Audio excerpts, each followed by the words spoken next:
What's up, guys? Welcome back to Project Potter. Welcome back to Spooktober21, guys. Welcome to night 24. We have another movie review here, guys, and this one is one of my favorites, guys. We're reviewing The Conjuring today. So my name is Kyle, guys, your host. If you haven't been to the channel before, welcome to Spooktober21.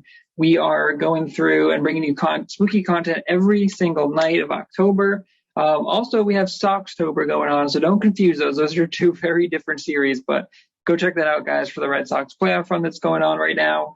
But this is Spooktober. So, yeah, guys, we had some video game stuff in there, but the last 10 days or so are going to be all movie reviews. So the first two nights we did, I did The Shining, which I've never seen before, and Hocus Pocus, which I've never seen.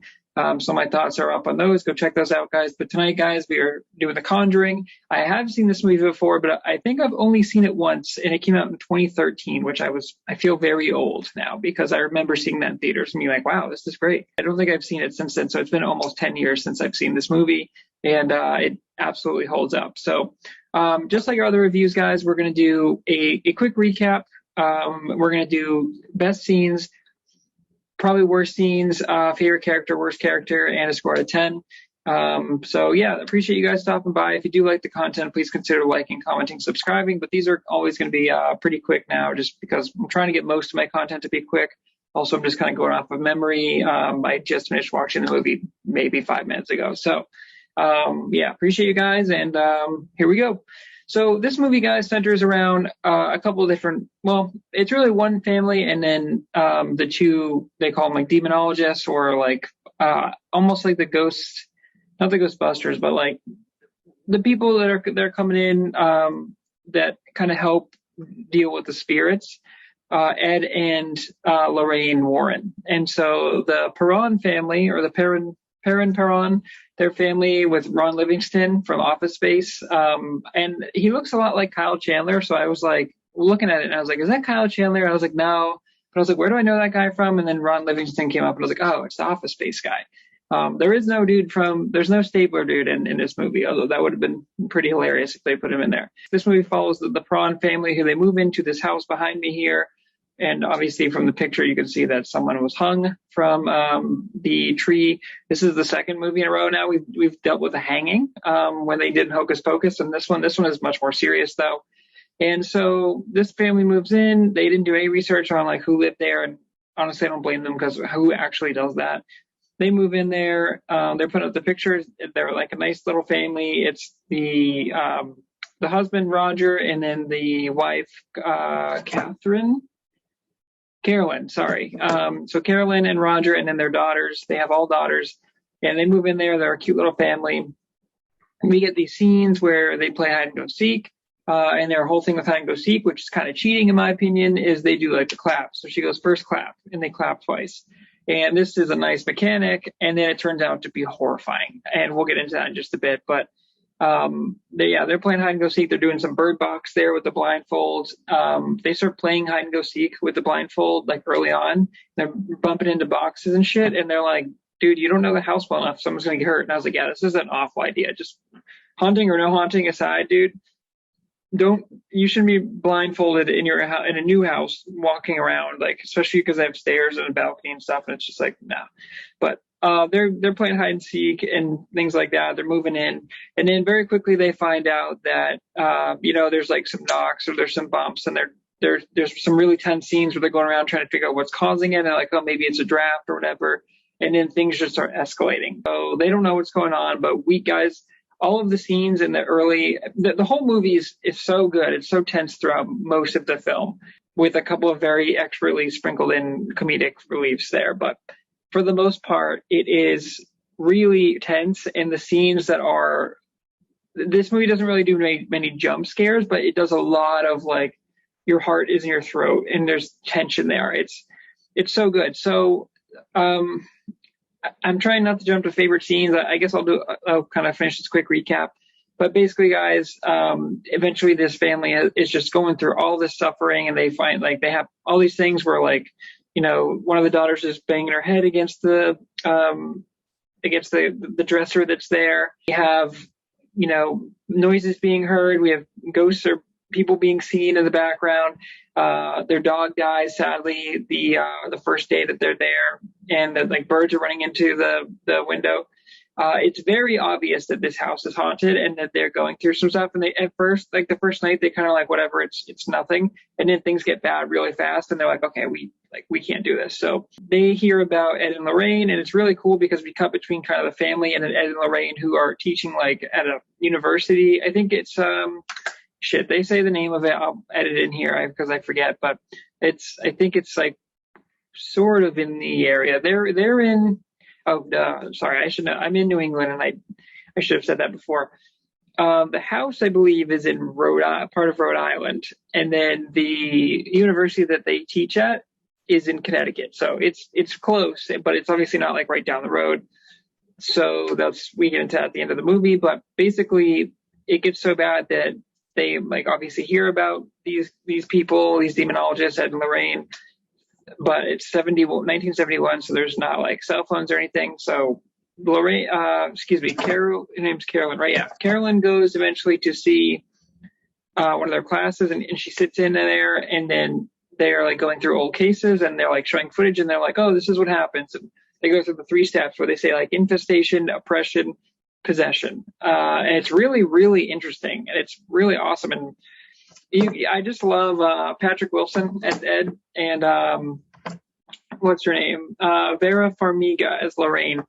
They're both perfect, dude. The casting is very well done in this movie, and they're just so informative and confident, but they have their own things that they're going through too. But we get into like the end of the movie. It's really, really well done, and the pacing of this movie is excellent, and the little moments stick out so much. So. Eventually, guys, like I said, they go and they see them, and then they come in here, and then they like go into different houses, and they're like, look, most of the stuff can be explained through rational stuff. They have to basically say that they need to first like look at the house and then like interview them and see what's going on. They're like, then we need to like record everything and get proof. And then like, if we need to, we perform like an exorcism on the person or the house. But they're like, we have to have proof before that. So they're like, that's the hard part. And so they go in there, find out that Lorraine is a clairvoyant, so she can like see certain things into the future, or she sees warnings, stuff like that. It's really cool. Ed, as far as I know, is just a normal dude. He's just he met her, and they're just in this together, and he's just interested in the field and the smart guy. So they go into the house. They kind of set up little bells and everything. There's a funny scene actually where one of the guys goes to like take a piss. And so the cellar basement where the Prawn family, they find the cellar basement that's like boarded up when they first get in there. And Roger like rips the boards off, and I'm like, dude, if there's a cellar that's boarded up, do not touch it. But they obviously made that mistake, and then it's all there's all full cobwebs and a whole bunch of shit down there, like an old piano.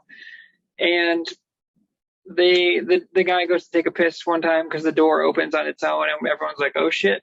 And then he's like, what, I had to go to the bathroom. And then like right after that, the door opens on its own, and they go down there. But it's really, really cool because a whole bunch of events happen. Eventually, guys, I'm really like kind of skipping ahead here, but eventually Carolyn gets the wife. She gets possessed by the spirit, or the deity, I guess we'll use for now, or the demon, like grossly like throws up into her mouth, and she like possesses her, because they talk about how the movie opens, guys, with Annabelle.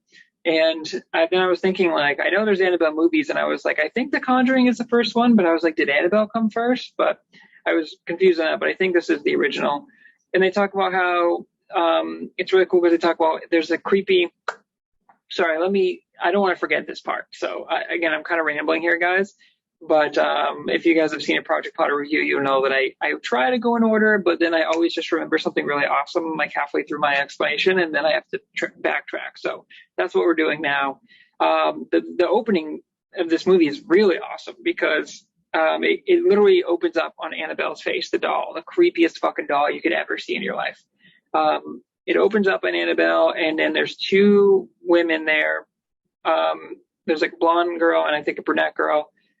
And I don't think they're family. I don't know if they're a couple. I kind of missed that part, but basically they're staying in this place and then the doll is like placed on a like on a couch or whatever, and they go to leave to the store or whatever the hell. They come back and there's like a sign that says "Miss Me," and then there's like red crayons everywhere, and Annabelle's in the hallway, and they're like, "Whoa, dude, we put her in the room. We did not put her in the hallway. What the fuck?" And then like they open the door and there's like red crayon all over, and it says like "Miss Me," and there's like little notes that say "Miss Me," and then they're like, okay. And then like the door starts banging or whatever, and they're scared. So they go out there and there's another "Miss Me," and they're like, fuck this. So they take the doll, they put Annabelle like in the dumpster. I thought she was going to light the dumpster on fire, but she just puts in the dumpster and then like overnight. But then the next day, Annabelle's back inside, and they're like, oh, super creepy. And then like that's how, but then the Warrens are showing like the footage to the class and say like, this is what happened and blah, blah, blah.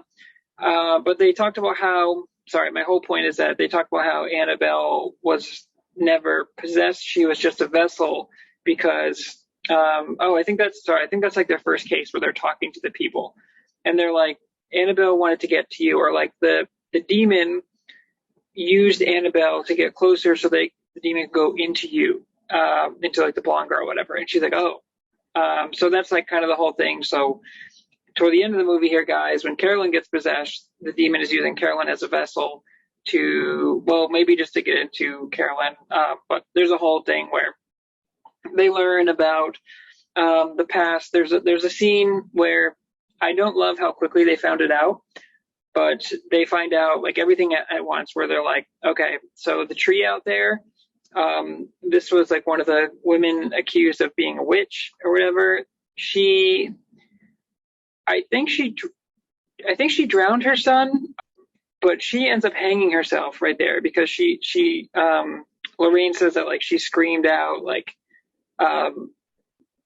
curse anyone who tries to come near me, or like I forget, but she hangs herself there. There's a really awesome, excellent, creepy scene where Ed is down by the water and what's her name? Lorraine turns around and then she sees the dead woman hanging there, and Ed can't see it. She's like, oh my God, dude. But basically she hung herself there. She pulls out a map and she's like, down the street, another boy drowned or whatever. And I'm like, dude, how many kids are drowning over here?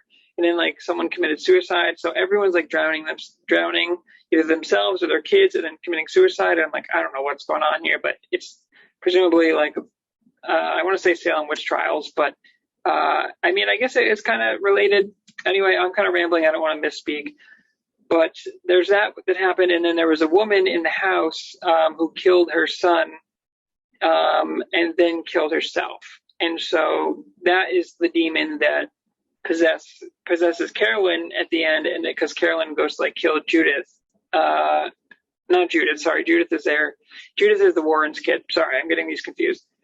Carolyn tries to kill, or the demon that's possessing Carolyn tries to kill her daughter. And then at the very end, guys, there's an awesome scene where Ed is like needs to do an exorcism, which he's never done, but he's always been a part of them. And he's like, I can do it. And they have to like put a sheet over Carolyn because she's going crazy. She's completely possessed. And, they tie her up, and then the chair floats and it goes upside down and starts like fucking breaking everything. It's fucking insane. It's an awesome scene.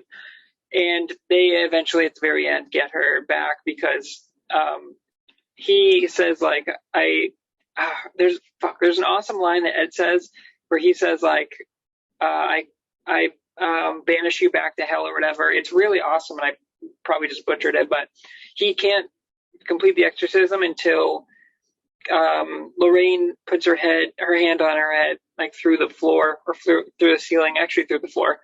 And she says like, remember that day at the beach you told me? And so like, that's how they get her back. And then she throws up the spirit and everyone lives happily ever after, but like shit got fucking crazy there. And then, we go back to the Warrens' place at the end because the Warrens have there's a room where they have all of the haunted items in like a room. And I was like, this seems like a mistake. Like, cause Ed is like, don't fucking go in there. But I'm like, why do you have all these items in your place? And there's like a deputy or whatever that comes in at the beginning of the movie. And he says like, why don't you just burn all the shit? And he's like, you can't burn it.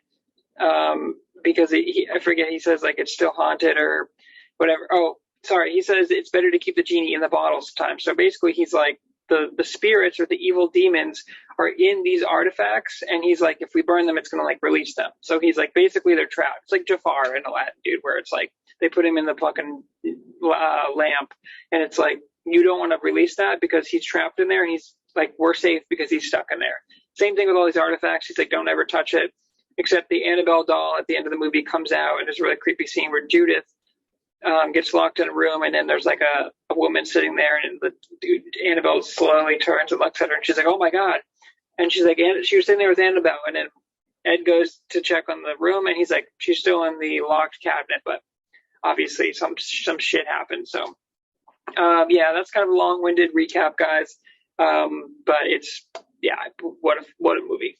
Okay, guys, so my favorite scenes, I kind of already touched on a couple of them, but oh, man, there's so many good ones. And these scenes, this movie kind of makes me realize that I love horror, but it makes me like very uncomfortable. Like I was sweaty, intense, and I was like, I had to like be aware, like to not like hold my phone or whatever, because I was like, if I was like waiting for the jump scare. And this movie doesn't have a lot of jump scares, but it has a couple of really eerie moments. And so the first one that comes to mind, guys, when they get in the house and she's playing hide and go seek, and she goes, okay, first clap. And she hears it, and she's like going down. She's bird boxing like Sandra Bullock. And she's going down there, and then her daughter's hiding like on the other side of the house.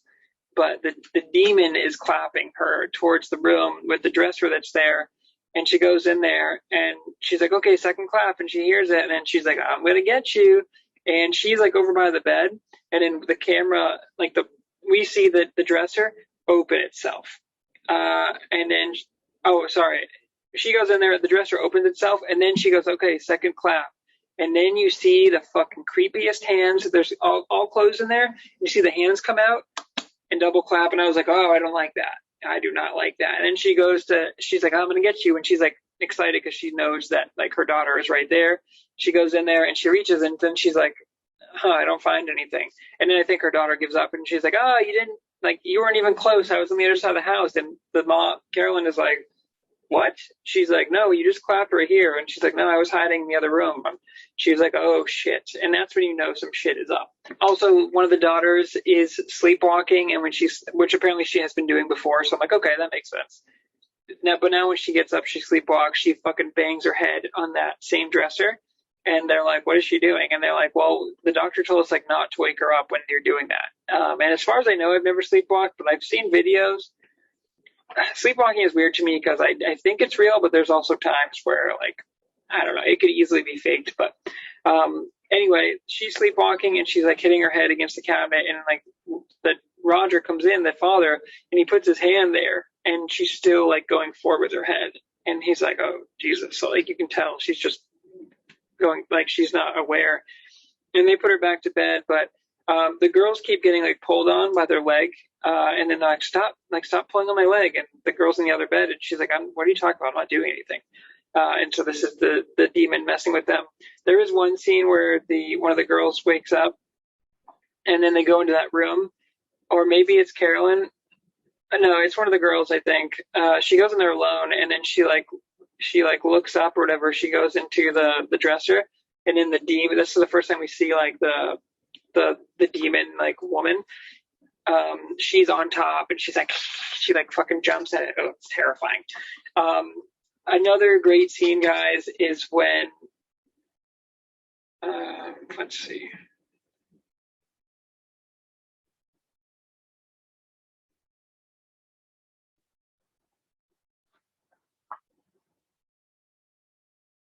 I mean, all the stuff with Ed and Lorraine at the college were great. There's all of the 10 scenes. Oh, there's another scene where one of the girls wakes up, and because she's like pulled in her leg, and then she's pulled hard, and then she like looks under the bed. There's nothing under the bed. This is all in like going really slow. And dude, you are like I had my mouth was open the whole time because I was like, and I wasn't moving at all. Like I was like afraid to move. And it's funny, like when you're watching a horror movie, when you're scared or when you're tense, you know something's coming, like how you act. So she looks down under the bed. There's nothing there. And then she turns back up, and then we see the door open, and then there's like darkness behind the door. And I'm like looking at the screen. I'm like looking for something. And she's like, she's like, oh my God, do you see it? Because like the other girl wakes up and she's like, what are you doing? And she's like, there's someone standing right there. And then it cuts back to it, and I'm like looking for something, and I'm like, I don't know if it's creepier for these movies if you don't see something or if you do see something. And they don't show us anything here, which I think is creepier, because she's looking and she's like, I don't see anything. What are you talking about? And she's like, the other girl gets up and she stands there and she's like, she's right behind you. And I'm like, holy shit. And then she like the door slams, and then we don't see anything there, but it's like, oh my God, dude, that was fucking terrifying. Oh yeah, all the stuff with Ed and Lorraine is great. When they eventually come into the house, it's really cool when they set up all the cameras and stuff, and they bring a couple more people in here. And I thought the supporting cast was great too. They set up one by the tree, and they have the camera set up to go off whenever there's a sharp drop in temperature. But they're like, it takes a picture. So it's awesome, dude. When they go to interview the people, the Perron family, he hits record and he's like, okay, tell me the first occurrence, like what was going on. And they say it's like the clocks and then like the birds. They tell them everything that's been going on and the bangs. And he's like, they like tie the door up, and he's like, why is this door tied? And he's like, because we hear 3 bangs, and or like 3 taps or whatever. And he's like, is it always 3? And they're like, yep. And he's like, does it stop at dawn? He's like, yep. And he's like, yeah, that's a sign of like the conflict with like the Father, the Holy Father, the Spirit, and the what's it called? Father, the Spirit, and the Holy Ghost. That's kind of like a conflict with them or whatever. And so eventually they go through and they put these little crosses around each section. But I mentioned the bell earlier, which is great. And then there's like a really cool scene where they go into the cellar. Oh, one scene that fucking terrified me, guys. That was so well done. Carolyn goes into the cellar, which I'm like, dude, she turns a light on. At first there's no light in there. And then one day, like Roger puts a light in there. So that's great. They show him like putting a light in there. And then she goes down there one day and he leaves a box of matches at the top, which is a really smart move because if the light ever goes out or whatever, she's got a match. And so Carolyn goes down there and she's like, she doesn't see anything, I think, but then she like hears something, although I don't think I heard anything, so I don't know if my volume was just too low. And then she's like, come on out or whatever, and then nothing happens. So she goes up the stairs, and then like, something happens, but then the light goes out, like the light explodes. So like and so she runs up the stairs and the door's locked and she's like, help. And then she finally lights a match, and she like throws it down, and then like the match goes away. She lights a second match, and it's quiet, and then you see behind her, dude, the hands come back out and double clap, and it's fucking terrifying. It's so well done, and I was like, it gave me like, I can see it in my eye, like my mind's eye. I hate it. But yeah, that was great. This movie is just filled with great scenes. Honestly, they take the UV light out eventually, and like that's how they find a secret compartment that one of the girls gets dragged, and then they're like, help, and they go up there and they go into the room and they're like, where'd she go? And then they're like looking, and Ed is like freaking out. And then they get the UV light and they find a hidden compartment behind the dresser. And then there's like a crawl space in there, and they find her in there, which is super creepy because like it was boarded up and everything. So it's like, obviously she didn't just like go in there. It's all awesome. But they said like someone's with her and they took a picture and there's a hand. There's so many things, guys. I'm kind of rambling, and this favorite scene section is probably going to be really long, but there's so many good scenes in this movie where I was just like, wow. And every time I was like confused on something, or I was like, I don't know if that makes sense, they explained it like a few minutes later. So like anytime I was like, this is a plot hole, they're like, nope, actually this is what's happening. And I was like, or anytime I was confused on something, they like explained to the audience. I just thought it was excellent. So that's the only thing I can think of. Oh, and then of course there's one scene where Roger is talking to Ed, and Ed tells him like, hey, by the way, like we were on a case one time and Lorraine saw something. And Roger's like, what'd she see? And he's like, I don't know, and I'm afraid to ask. But he's like, it was bad. And then there's like, we see like a flashback or whatever where they're recording, and then like they're doing like an exorcism, and the guy, the demonic like man or whatever, says something to her, and she starts screaming like bloody murder, and then like she like runs away or whatever. So we don't know what she saw, and it's never explained in this movie. I think there's more Conjuring movies, I know for sure. I think the third one just came out, so there's at least 3. I haven't seen 2 or 3, but we don't ever find out what that is. But that's the whole point is that like she can't be with him because later on when they do the exorcism, he's like, I'm not going to do this with you in here. He's like, I can't lose you. And she keeps saying like, God put us together for a reason. And she's like, this is that reason. And I was like, oh, that's really awesome, dude. And then obviously the end, when he tries to do the exorcism, she has to touch Carolyn and literally be like, remember that time when at the beach and how special that was to you. And so like without her seeing that, he didn't know about that obviously, because that was a private moment between Carolyn and Lorraine when they're in the house, when they like look at the picture and she's like, oh, it's a nice day at the beach. So he couldn't have completed that exorcism without Lorraine's help with Carolyn. So that's why they were brought together. So really, really just an awesome moment. And the whole exorcism scene is so awesome, dude, because not only is the like shit going crazy where all these birds are flying around, all these crows and stuff, and like crashing through the windows, and like there's like an awesome shot of the demon's face like coming out, and they say like, you know, Roger says like, you know, leave my wife alone or whatever, bring my wife back. And the demon says like, she's already gone. And I was like, oh shit. And then like, they're like, we're fighting for her soul now. And it's so awesome. And like when Ed's doing the exorcism, because they call the priest, but they say like, because this family is not baptized, not part of the church, the priest is like, hey, I have to get approval from the Vatican. And then they're like, dude, we don't have much time. And then he's like, okay, you know what? I'll just do it myself. But he's like far away or something. So he's not going to get here in time because it kind of happens out of the blue.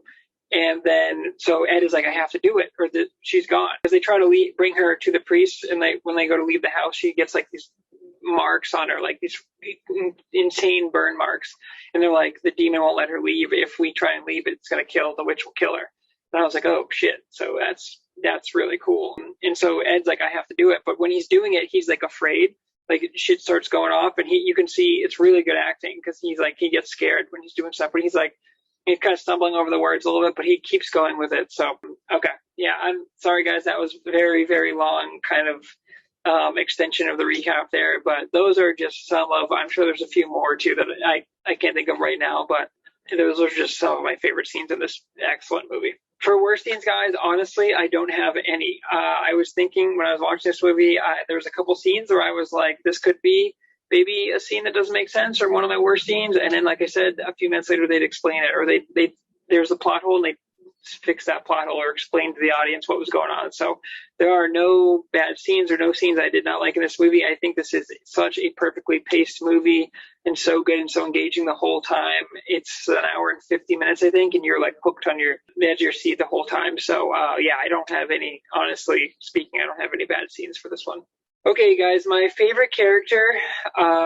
This one is tough because the cast is really, really great. I have to go with Ed and Lorraine as two characters because I can't just pick one. The family, the Perones, were awesome too. They were so great. Ron Livingston and his wife, Lee Taylor, they were awesome as the Perones. They were really, really great. I really loved their family. It was believable. It felt like a family. They were endearing. And in the fear that there was no overacting, like I talked about in The Shining with the wife there, I thought everyone did a great job of seeming genuinely terrified, and their reactions were genuine. But Ed and Lorraine are the kind of the stars of the show, and they come in and kind of save everything. And I love that they have like this moment where they, like she says, God puts together for a reason. And it's like they finally have that moment. It's so amazing. And so those two are my favorite. I also just think that Ed's face, Patrick Wilson, who plays Ed, he's just got such a great face where it's like he is like the cover boy for this franchise. And it's like I didn't really remember Lorraine as much, but I remembered him because he's just a great actor. They're both great. They're both great actors. Like I said, the performances were great, but those two I think stuck out to me the most. They were just very genuine. I love that they had kind of a backstory. I love that we found out about Lorraine's incident too and how that's going to affect their job. And they're like, no, we have to do this together. And I just love that they were like really confident and knowledgeable about what they're doing, but they were also terrified. Like when they were like, oh, this is bad. Like they were figuring shit out, and they were also scared too, because just because they know what's going on, just because they're like, oh, well, this is what the demon's doing here. This is what this means. And this is how we kind of combat it. They're still fucking terrified. And like, especially when things are going down and like one of the girls goes missing or she's like under the floor, which I don't remember that happening. Like they were looking for, I think April was her name. And then I was like, when the fuck did that happen? I just thought they were really relatable and awesome and powerful. And I just those two are my favorite in a movie filled with a great cast. So similar to the worst scenes, guys, I don't have the worst actor. I don't have my least favorite character because everyone was so good. There wasn't a single character in this movie that I was like, wow, this character's annoying or this character doesn't need to be in here. Like I said, the whole family was excellent. When they brought in the side characters, I was like, oh, they're almost introducing too many characters into this. Because it was like Ed and Lorraine, and then they had like the camera guy. He was funny, and then they had the other guy who was like trying to hit on April, and then I was like, oh, is he like just not going to take this seriously? But then like they get afraid too, and they're still helping, and he's looking for April. And so I was like, yeah, everyone in this movie is just excellently casted, and it's just fantastic, and it's well shot. But I didn't have a single character in here that I didn't felt pushed the plot forward or was needed or was really good. I thought everyone was great, and I don't have a worst character or weakest character for this one. Okay, guys, that brings us to the score. I don't think it's hard to say that this is. I'm trying not to give out 10s. I feel like I score pretty high, and I always give out 10s, or I give out like low 7s or high 8s. I feel like I'm a high scorer most of the time. I was about halfway through this movie. I'm thinking about what I'm going to score this, and I was like, oh, maybe we'll do like a 9-8 because I was like, oh, this doesn't really make sense to me, or like little nitpick things. And then it was explained, and then like there were twists that I didn't remember, and just like awesome moments where they see like the creepy boy in the little clown rotating thing that they use a couple of times, and they see the Annabelle in the chair, and the mother going to kill her, and then like the girl by the tree. And I was just like, dude, I can't honestly justify not giving this movie a 10. So this is a 10 out of 10. This is a 20 out of 10, really. There's just, between the score and the framing and the dialogue and the little, you don't get a lot of comedic relief, but like when that guy goes to the bathroom and he's like, but I had to go. That's really funny. There's a couple other scenes where they're talking about like the Chevy, and he's like, what's wrong with the Chevy? And he's like, what is wrong with the Chevy? And it's like just those little moments where you're like, you're so tense, and then like you're like scared about what's around every corner, and then you get those little moments of levity just for a couple minutes really help. But it's just such a great film. It's a masterpiece, dude. Now I was watching this and I'm like, there is like one shot where they're in the Warren's house at the end where the daughter goes to, it's like locked in the room or whatever, where Annabelle is in there. And there's one scene where the camera starts at the bottom of the stairs and it like slowly goes up, and I was like, oh, this, because I was thinking about how The Shining had a lot of those shots, and I was like, this is like straight from The Shining, dude, where it's interesting to see how this movie is framed differently, but it's more modernized, and it's so good, where it's like just their different use of like where they're slowly coming up, and you're like the characters in the foreground, and then in the background you're looking like the dresser opening, or you're looking downstairs where like shit is broken, or you're like looking outside where like the chair is rocking on its own, and you're like, don't go on the porch, dude. Like when that dude went on the porch, it's like, oh, bro, what are you doing? But it's just, man, this is just a fucking masterpiece of a movie, and it's one of my favorite movies of all time. And I don't know how often I'll be watching it because it still does make me like tense. And this whole movie, I was like nervous, and I was like, I honestly was like proactively being like, okay, I need to make sure I can't like hit anything or spill anything. I was like, whenever there's like, I thought was a jump scare coming, I had to like prepare myself. I love horror, but I am still kind of a wuss when it comes to horror. But this movie really like, it makes it all worth it, because I'm like, man, this is just such a great film and one of my favorite movies of all time. And I hadn't seen it since 2013. So I was like, I know this movie is really well regarded. I know people love this movie, and I really enjoyed it, I think. But I was like, it's been so long, and I was like, just a dumb kid. I know I'm still a dumb kid, but it's been what, like 8 years? It's almost 9 years, really. That's a long time. And especially like I was in my early 20s then. So it's like, not that I'm like an old wise sage now, but I was like, is this movie not going to hold up? Am I going to be disappointed? And just from the get-go, I was like, damn, this is so good. And it's already a really good movie. And then Ed and Lorraine come in and meet, because I was like a little confused at the beginning, where I was like, is this present day, past and present day, where it's like the Perron family are like, I was confused for a minute to see if like the Warrens were in the same house or not. And I was like, is this happening before? And then I was like, oh, no. Because then when they bring Ed and Lorraine in, I was like, oh, now this is awesome. I was like, this is already a really good movie. And now this is amazing because like they come in and like this family is so scared and we always see them running and it's like this deity or this demon. And it's like, oh, what can the protagonist really do?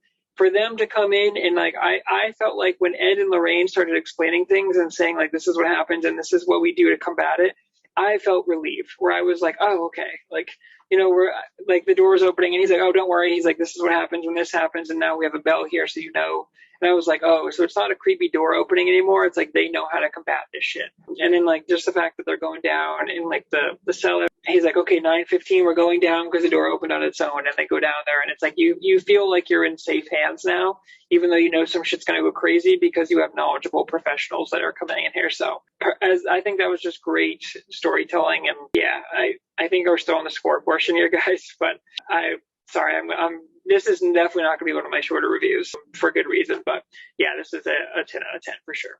Okay, guys, that is my very long-winded review of The Conjuring. I never intend for these to go very long, and sometimes when I don't like a movie or I don't like a game or whatever, and I'm reviewing, it's easy to go, yeah, I thought this was okay, but I didn't like this or this. But when you really love like a product and you really love something like this, which I genuinely do, even though parts of it like I went to this movie knowing like I'm going to be uncomfortable watching this. Like I was like, all right, I gotta like, and I was trying not to like check my phone at all or anything, but I was like, I gotta make sure it's there. I turned the volume off my phone because I was like, dude, I don't want to be sitting here in a tense moment and have like a ding, like a notification come up because I'm gonna like jump out of my seat. So yeah, I like was barely checking my phone, which is great because when I was watching Hocus Pocus last night, I was like checking my phone a little bit and I was like, okay, checking the timer like on the movie. The only time I paused this movie was like to get up to go pee or to get more popcorn or whatever. And it's like, I was absolutely glued in and I just was so into this movie. And I was so happy that it held up as much as I was hoping it would, because this movie, guys, if you even if you don't like horror, I think you could get into this movie. And yeah, there are some jump scares, but it's mostly tense moments. And that's actually probably scarier because it's like psychological horror, and it's relatable and it's grounded, I think. And it is based on true story, which is why people say like this is way scarier because this is based on true story. I don't love the based on a true story stuff because it's like, well, what does that mean? Like how based on a true story is it? Is it like you have the source material and you made changes to X, Y, Z? Or is it like mostly the same? Like how many, like, obviously they can't just take a story word for word and put it into a movie because if there's no action or drama or crazy scenes or set pieces, then it's like people are going to get bored with it. You know, that's going to be a boring movie. So I'm a little iffy on that, but it is interesting. I kind of want to go read about it. And it's just like, especially living in New England, it's like this was a local thing that happened and all that stuff. So, yeah, again, I'm rambling, guys, but thanks for checking out Project Potter. Thanks for checking out another night of Spooktober, guys. This is night 24, I believe. So we're going towards the home stretch or going down the home stretch here, guys. Yeah, night 24. But this, I think, is just a great one. And even if you don't like horror, if you're remotely interested in horror, go watch this film. Prepare yourself. Make sure that you are like, I don't like watching horror movies with the lights on. I watched this on the projector with the popcorn. With my Sour Patch Kids. I didn't have any soda, so I felt a little missed out. I didn't have any beer either. But I want that movie theater experience, and like I felt like I was fully engrossed in this one. So thanks for checking out Project Potter, guys. Go like, comment, subscribe. If you really like the content, go check out the other content that we have going on right now. Yeah, you guys know the drill. Until tomorrow night, stay spooky.